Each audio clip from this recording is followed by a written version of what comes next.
জ্যাঠাইমা, আমি তো আর স্কুলের ছাত্র নই জ্যাঠাইমা, যে আমার কোনো অপরাধের লিগে আমার বাসার মানুষজন কর্তৃপক্ষের নিকট গিয়ে আমার হইয়া ব্যাখ্যা দিবেন। সোনা সোনা, দাদা গিয়া খুইলা সব কথা কইলে হয়তো হয়তো মীমাংসা কিছু একটা হইতে পারে। কিন্তু ইহা কি আমার পাওনা ছিল মা?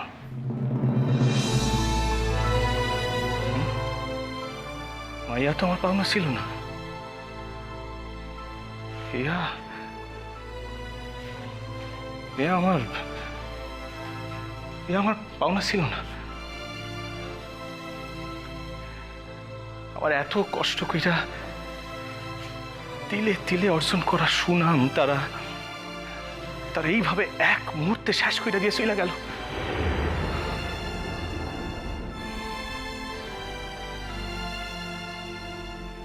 সোনা সোনা, এতে হয়তো ভালোই হলো সোনা। এই ঘটনার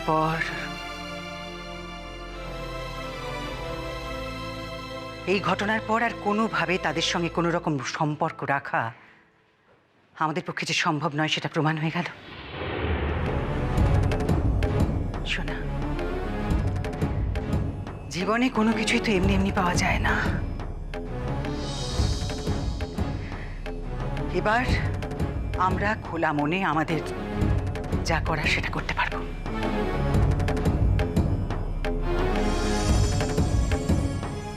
ধরে নাও না সোনা, ধরে নাও যে ময়নার হাত থেকে নিষ্কৃতি পেতে, চিরকালের মতো নিষ্কৃতি পেতে এইটুকু মূল্য তোমাকে দিতে হলো। জ্যাঠাইমা, আমার বিশ্ববিদ্যালয়ের চাকরিখানি যদি চলে যায় তাইলে আর থাকলো কি?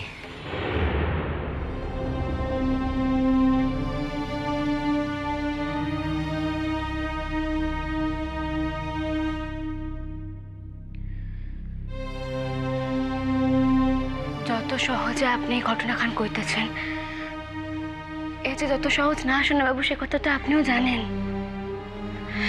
তাছাড়া তো এই দেশে আইন আছে, আদালত আছে।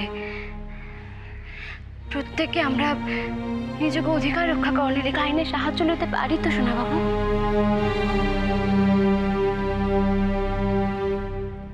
আর তাছাড়া প্রয়োজন হইলে আমাকে এই অন্যায় বিরুদ্ধে লড়াই করতে হইব। কিরণ, আমার ব্যক্তিগত জীবনখান এইভাবে পাবলিক করলো তো আমি কোনোদিন অন্য সম্পর্কের কথা তো সাইডেই দিলাম।